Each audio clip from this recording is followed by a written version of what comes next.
I never expected to find anything of significance while clearing out my great-aunt Theodora's house in Yorkshire. The elderly woman had lived alone for decades in the sprawling Victorian mansion, and after her passing at the age of 94, the task of sorting through her belongings fell to me. Most of her possessions were exactly what you'd expect: dusty furniture, outdated clothes, and box after box of faded photographs.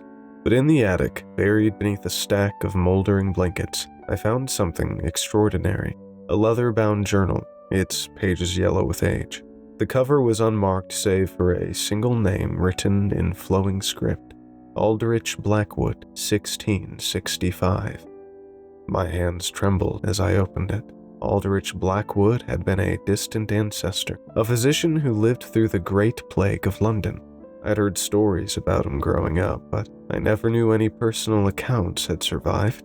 The pages were remarkably well preserved, though the ink had faded to a rusty brown in places. As I began to read, I realized with growing unease that this was no ordinary physician's diary. 12th of May, 1665. Today I witnessed something that defies all medical knowledge I possess. The plague has begun to spread through London streets, as we all feared it would. But there is something different about this outbreak, something that fills me with a deep and gnawing dread. I was called to attend young Thomas Whitmore, son of the merchant on Bread Street.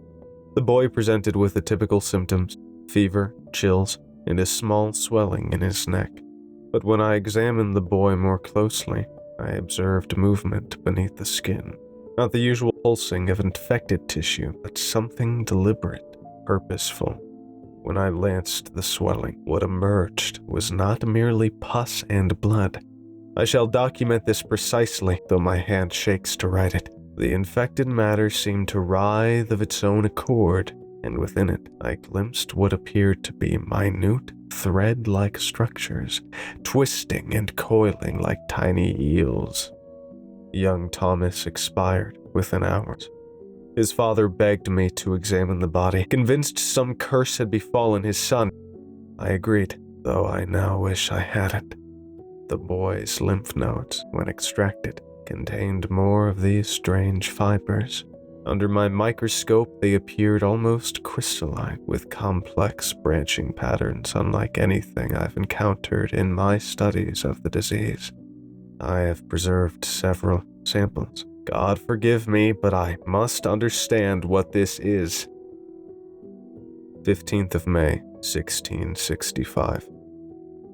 3 more cases today, all showing the same peculiar characteristics.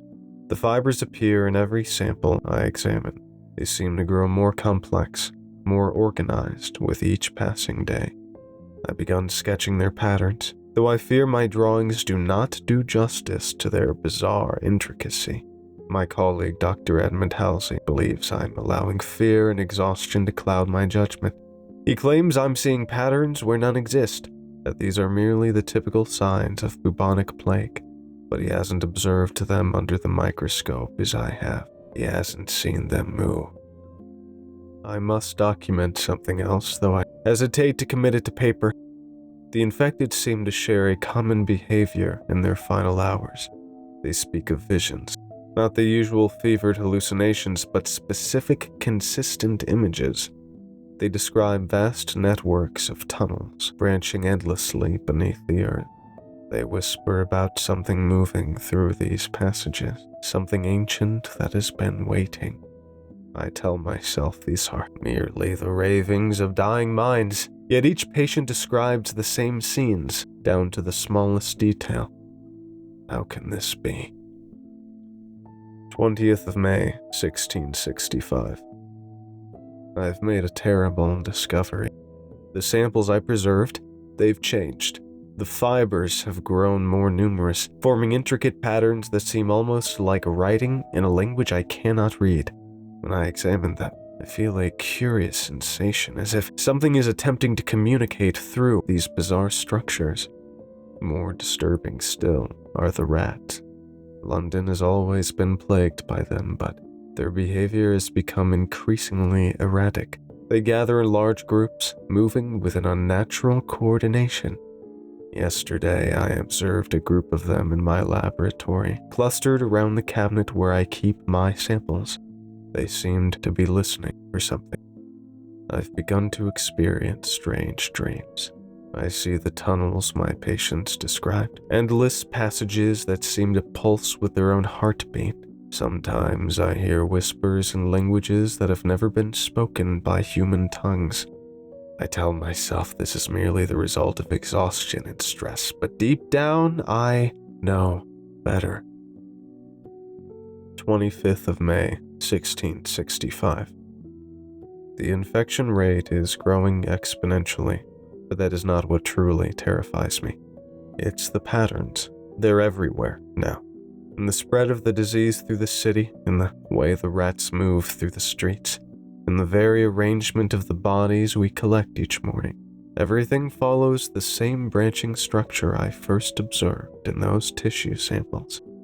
I've started mapping these patterns, and what emerges is impossible to ignore.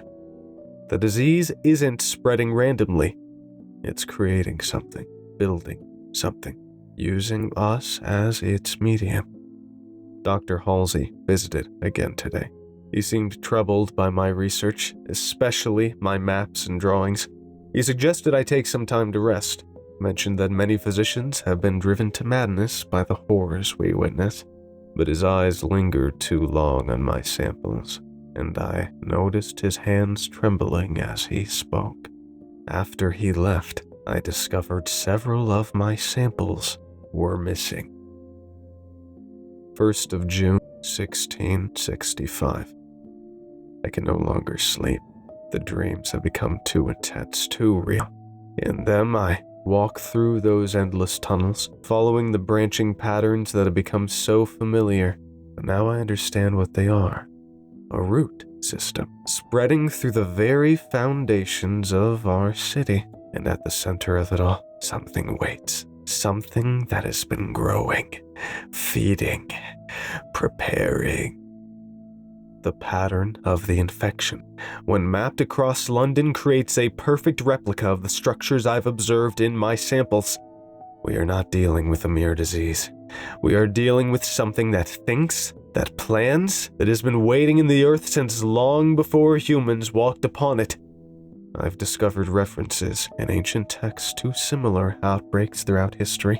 The Black Death wasn't the first manifestation of this entity. It has emerged again and again, each time growing more complex, more organized, learning from each attempt.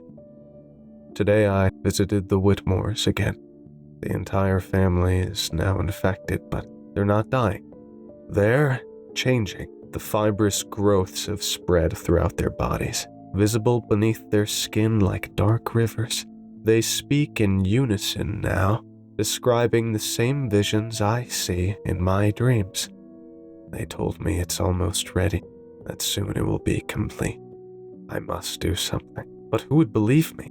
How can I explain that what we call the plague is merely the visible portion of something far larger, far older, far more terrifying than we could ever imagine? 3rd of June, 1665. Dr. Halsey came to my house tonight, wide-eyed and rambling. He had taken my samples to study them himself, to prove me wrong. Instead, he found exactly what I had described, but he went further in his experiments than I had dared. He claimed to have decoded the patterns, to have understood the messages they contain. What he told me cannot be true, must not be true, but it explains everything. The consistent visions, the coordinated behavior of the infected, the precise patterns of the disease's spread. We are not dealing with a plague at all. We are dealing with something that has been waiting beneath our feet for millennia, slowly building itself using human bodies as raw material. The fibers we've observed are not symptoms of the disease. They are its true form. A vast network that connects all the infected into a single growing organism.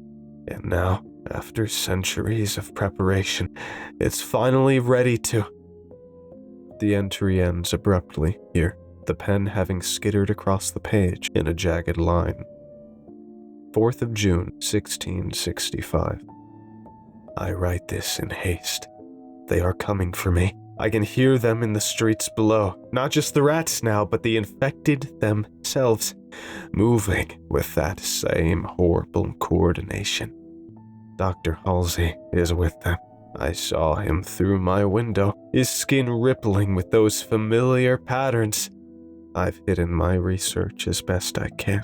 This journal will go to my sister in Yorkshire, along with instructions that it should be preserved but never read. Some knowledge is too dangerous. The patterns are complete. The network is fully formed.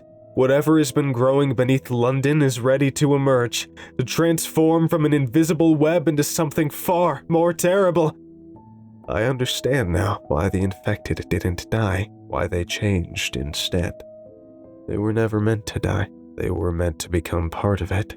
And now, I hear them on the stairs. The rats came first, hundreds of them, their eyes gleaming with an intelligence that should not exist in such creatures. Behind them, I hear the shuffling steps of the infected. To whoever finds this journal, burn it. Burn it and forget everything you've read. Some things should remain buried. Some knowledge should stay hidden. The patterns are everywhere now. Once you begin to see them, you can never stop. They're in the very fabric of our world, waiting to be activated, waiting to spread, waiting to... The writing ends here, replaced by a series of intricate, branching patterns drawn in what appears to be dried blood. I closed the journal, my hands shaking. I told myself it was just the ravings of a man driven mad by the horrors of the plague, but as I set it down, I noticed something that made my blood run cold. There, on my wrist where I'd been resting it against the page, was a small, dark mark. When I looked closer, I could see thin, thread-like lines beginning to spread beneath my skin, forming familiar, branching patterns. I spent the next 3 days convincing myself the mark on my wrist was nothing. A trick of the light, perhaps, or an allergic reaction to the old leather binding. But on the 4th morning, I can no longer deny what I was seeing. The pattern had spread halfway up my forearm, dark lines branching beneath my skin like tiny roots. My medical training made it impossible to ignore the implications. The branching pattern followed my lymphatic system perfectly, tracing paths between my lymph nodes that I'd memorized in anatomy classes.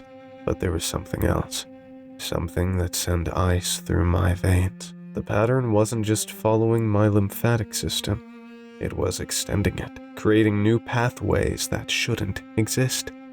I returned to Theodore's house, desperate to find anything else that might explain what was happening to me. This time, I searched the attic methodically, checking every box, every corner. Behind a false panel in the wall, I found a metal strongbox. Inside were more documents, letters, hospital records, and most importantly, a series of correspondence between my great-aunt and someone named Professor Helena Blackwood, dated 1943. 15th September, 1943. Dear Theodora, I must thank you for sending me Aldrich's journal.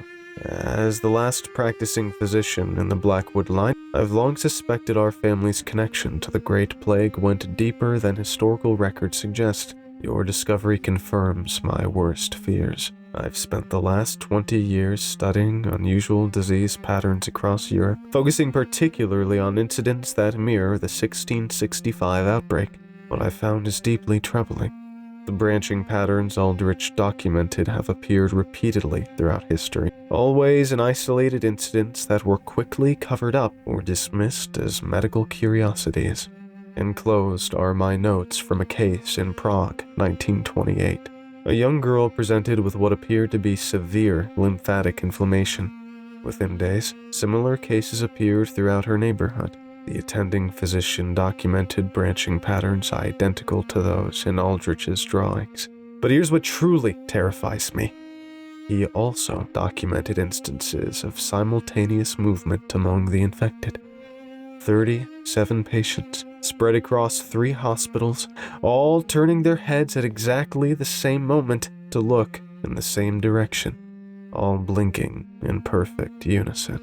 The outbreak was contained only when the entire neighborhood was quarantined and dealt with.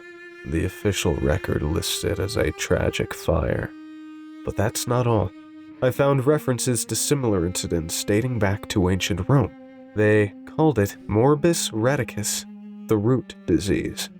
The symptoms are always the same: the branching patterns, the coordinated behavior, the whispered descriptions of vast underground networks. I believe what Aldrich encountered wasn't an isolated incident. It was merely one emergence of something that has been with us throughout human history. Something that uses disease as a mechanism for, I hesitate to use the word, but I can think of no other that fits, colonization. Your loving cousin, Helena.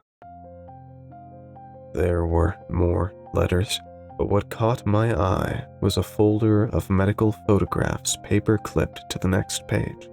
They were from various time periods, starting with grainy images from the 1920s and progressing to clearer, more recent shots. Each showed the same thing: patients with distinctive branching patterns visible beneath their skin. The most recent photos were from a small outbreak in northern England in 1981. The patterns were identical to what was now spreading up my arm, but it was the last item in the box that truly shook me. A modern medical report dated just 3 years ago from a laboratory in London. Confidential Project Root analysis of tissue samples recovered from 1665 preservation. Reference: Blackwood collection. DNA sequencing has revealed anomalous structures within preserved lymphatic tissue. Branching filaments appear to be composed of previously unknown organic material, with several impossible characteristics. 1. Samples remain metabolically active, despite 350-plus years of preservation. 2. Filaments demonstrate ability to spontaneously organize into complex patterns. 3. When placed in proximity, separate samples display synchronous behavior. 4.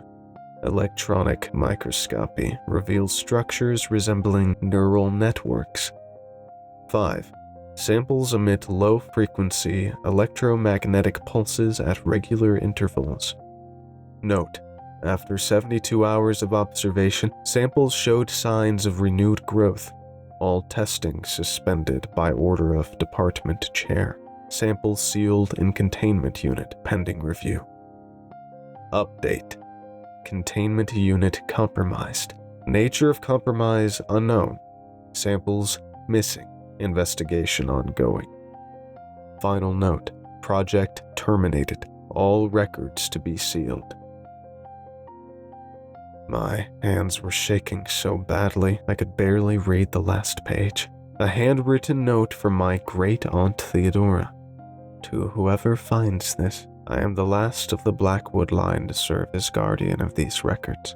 Our family has carried this burden since 1665, watching, waiting, documenting each recurrence. We thought we could contain it by keeping the knowledge limited to our bloodline. We were wrong. 3 years ago, something changed. The patterns began appearing again, but different this time. More advanced. The laboratory breach was no accident. It's growing, evolving. The network is rebuilding itself using our modern understanding of genetics and neural networks to create something far more sophisticated than what Aldrich encountered. If you're reading this, you've likely already seen the signs. The marks will have started small, a branching pattern that follows your lymphatic system. Soon you'll begin to notice other changes, moments of lost time, dreams of tunnels and roots, the sensation of being connected to something vast and patient and hungry.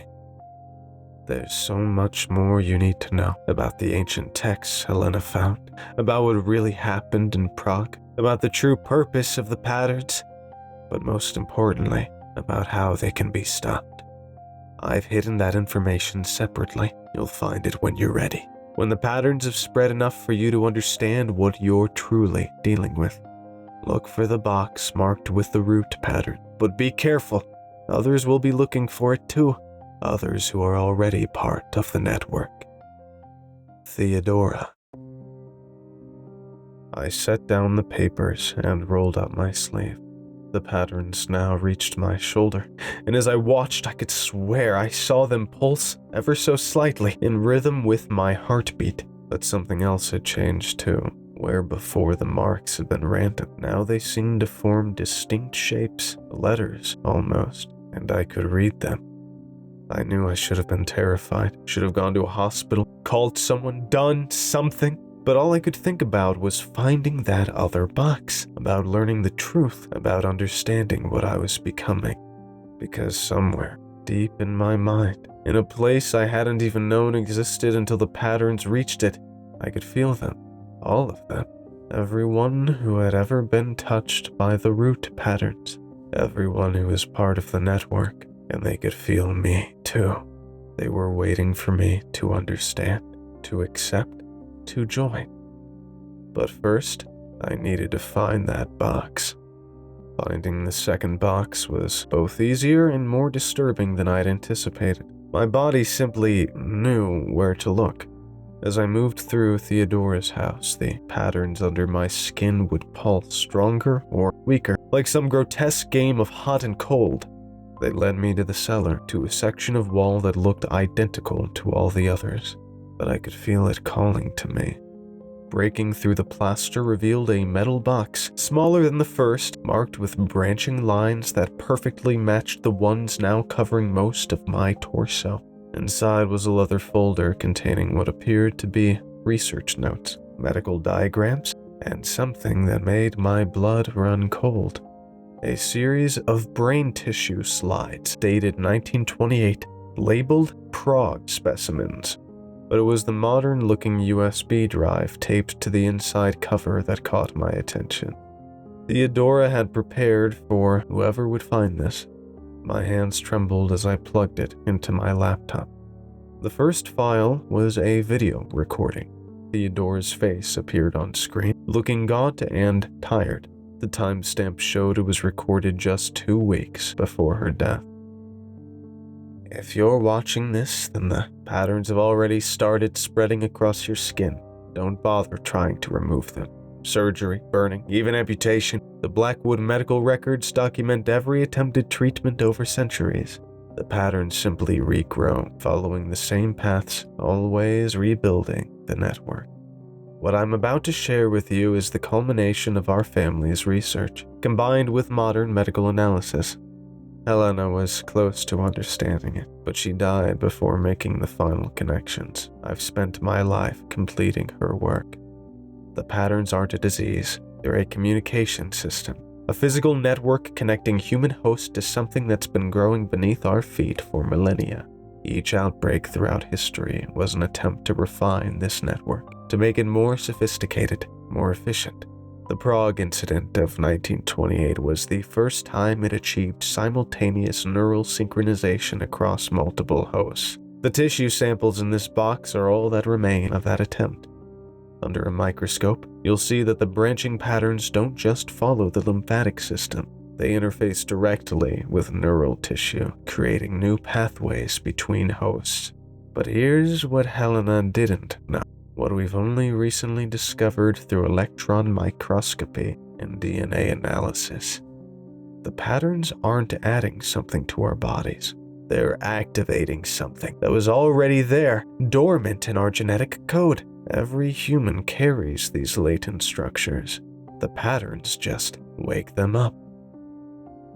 The video paused as Theodora had a coughing fit. When she continued, there was an urgency in her voice that hadn't been there before. You need to understand, this isn't an invasion. It's activation. Every plague, every outbreak, every instance of the patterns appearing was just another attempt to switch us on, to activate what's been sleeping in our DNA since before we were human.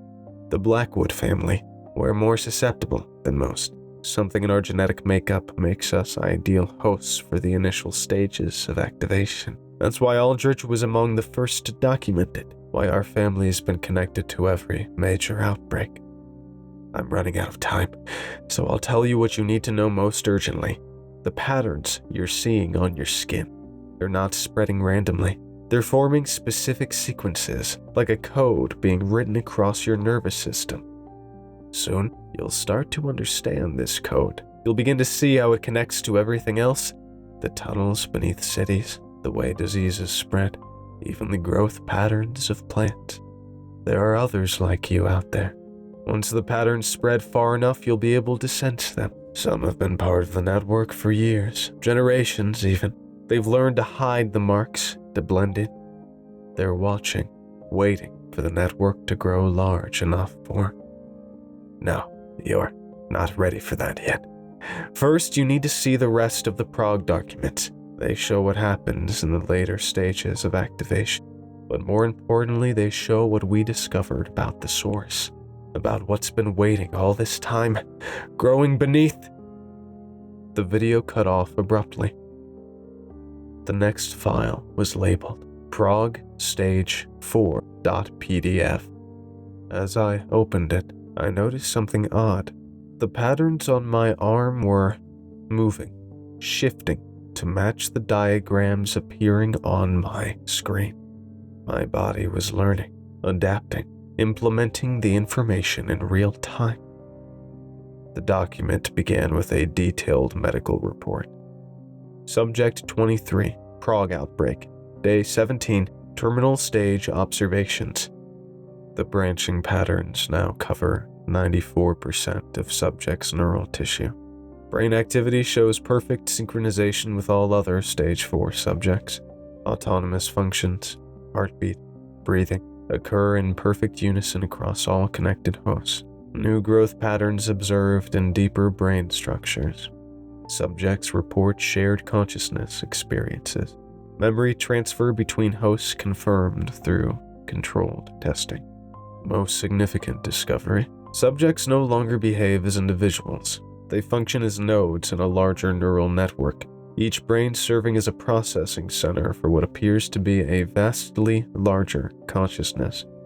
Critical observation: this network appears to extend beyond the human hosts. Soil samples from beneath Prague show identical branching patterns, extending at least 300 meters below ground. These underground structures pulse in sync with the host's neural activity. Update: subjects have begun modifications to their environment. Working in perfect coordination, they are constructing something in the hospital basement. The structure follows the same branching patterns observed in tissue samples. Purpose unknown. Final note: military containment ordered after subjects began converting organic matter into new growth medium. Method of conversion unknown. Entire facility to be sealed and... The rest of the document was heavily redacted, but the images remained. They showed cross-sections of human brain tissue with the familiar branching patterns, but these were different from the ones on my skin. More complex, more organized, like circuit diagrams drawn in living tissue. The last page contained a single photo, a massive underground chamber beneath the Prague hospital. The walls were covered in branching patterns that glowed faintly in the dark. In the center was a partially constructed structure that resembled a human nervous system scaled up to architectural size. But what made me slam the laptop shut was the realization that I understood exactly what I was looking at. Not just understood, I could feel my body wanting to recreate it. The patterns under my skin were already starting to shift, to organize themselves in similar structures. Something warm trickled down my face. When I wiped it away, my hand came back red. Not blood, something darker, with tiny branching fibers visible within it. I could feel them trying to grow, to spread, to connect. The laptop screen flickered back to life on its own. A new document was open. As I watched, text began appearing, written in the same branching patterns that covered my skin. You are ready to begin Find the others. The network must grow. The structure must be completed. Below my feet, I could feel vibrations in the earth. Regular, rhythmic, like a vast heartbeat. Or perhaps footsteps. I knew I should run, should burn the documents, destroy the evidence, try to stop the spread somehow. But instead, I found myself walking to the cellar door. Others were coming. I could feel them getting closer, their patterns pulsing in sync with mine.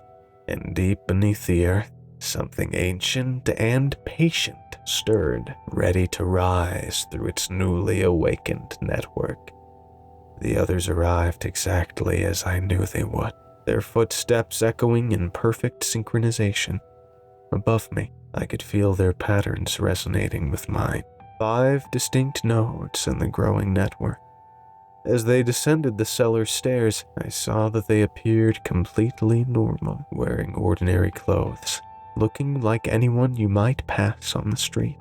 Only I could see the faint lines beneath their skin, pulsing in rhythm with my own.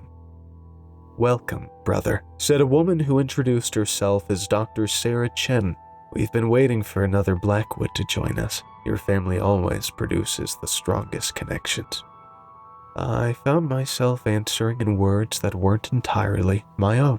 "The network requires a Blackwood to complete the next phase." "Yes," she smiled. "Just as it did in Prague, just as it will again." But something wasn't right. As they moved closer, I noticed inconsistencies in their patterns. The branching structure beneath their skin weren't quite synchronized, showing subtle variation that shouldn't have been possible in a truly connected network. My medical training kicked in, and I began to analyze what I was seeing with clinical detachment. "You're not part of the network," I said suddenly. "Not really. Your patterns there, artificial." Dr. Chen's smile faltered. "Clever, just like Theodora. She figured it out too, you know. Why do you think she had to be eliminated?" The truth hit me like a physical blow. "You killed her. You're not connected to the network. You're trying to control it." "For decades, we've been trying to understand this phenomenon," another member of the group explained. "We've attempted to artificially recreate the patterns to tap into the network, but it never works properly without a true carrier, a Blackwood. Your family's genetic makeup is the key to interfacing with the deeper structure." The Prague incident wasn't a natural emergence, I realized. It was an experiment. You tried to force an activation. "An experiment that you're going to help us complete," Dr. Chen said. "Your connection to the network is genuine. With you, we can finally establish control over the entire system." They moved to grab me, but at that moment something extraordinary happened. The patterns across my skin began to pulse with brilliant clarity. Information flooded my mind, not from them, but from something far older and vast. I finally understood what Aldrich had discovered, what Theodora had protected, what Helena had died trying to prevent. The network wasn't meant to be controlled. It was meant to protect us. "You don't understand what you're dealing with," I said, backing away. "The patterns, the network, they're not a disease or a tool. They're an immune system, a defense mechanism encoded into our DNA millions of years ago, designed to activate when needed." "Defense against what?" Dr. Chen demanded. Deep beneath our feet, something shifted. The vibrations I'd felt earlier grew stronger. "Against them," I whispered. The cellar floor cracked.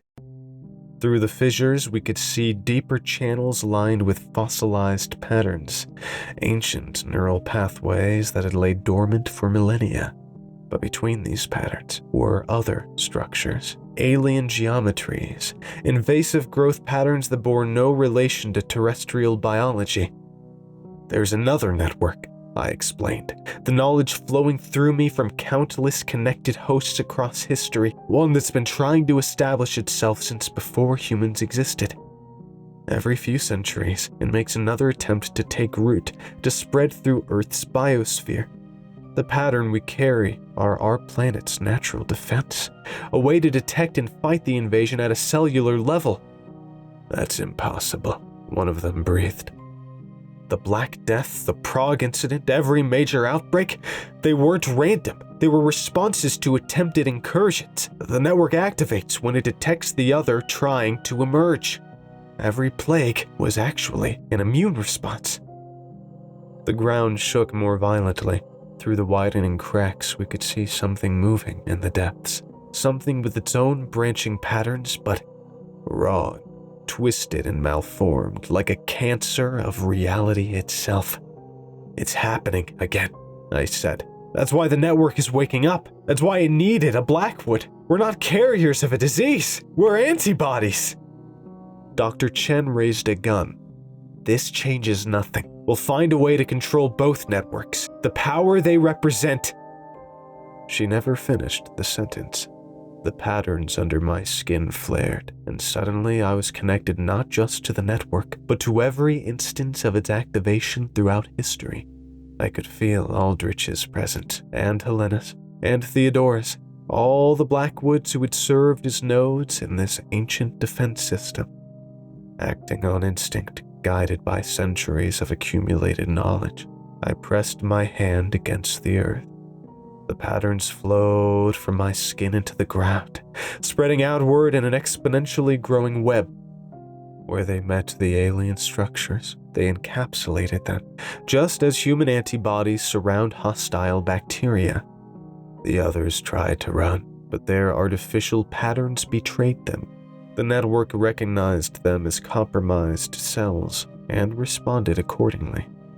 I watched in horror as their pseudo-patterns dissolved, taking their cellular structure with them. They collapsed into organic slurry, their bodies converting themselves into raw material for the network's growth. Over the next few hours, I felt the network expand beneath London, seeking out and neutralizing pockets of the alien pattern. Through my connection, I could sense similar responses activating worldwide, as humanity's ancient defense system came fully online. 3 days later, the incursion was contained. The network began to go dormant again, but I knew it would never fully sleep. It needs active nodes to maintain its vigilance, watchers to monitor for signs of the next attempted invasion. That's why I'm writing this account, not as a warning but as a training manual for others who might find themselves becoming part of the network. If you notice branching patterns spreading across your skin, don't fight it. Don't try to control it. Understand that you're part of something ancient and necessary. An immune system that spans continents and centuries. The patterns aren't a disease. They're an activation, a call to arms in a war most of humanity never notices, a war we've been fighting since before we were human. I still serve as an active node. The patterns are barely visible now. They only show themselves when needed. I monitor the network, watching the signs of new incursions. Sometimes I dream of the deep places, of alien geometries trying to take root in our reality, but I also feel the presence of other watchers, other nodes in humanity's immune system, standing ready to respond. We are the Earth's antibodies, and we are always watching. Final note found paperclipped to the account. To the next node who reads this, Dr. Chen's organization wasn't completely eliminated. They're still out there, still trying to artificially recreate the patterns. If you're reading this, they've probably already noticed you. Be careful. Watch for people with almost perfect patterns. And remember, the network isn't good or evil. It simply is. Like any immune system, it exists to maintain balance, to protect the whole at the expense of compromised parts. The patterns are spreading again. A new incursion is beginning. If you're reading this, you're probably already changing, becoming part of the defense. welcome to the network, and good luck. We'll be watching for your signal.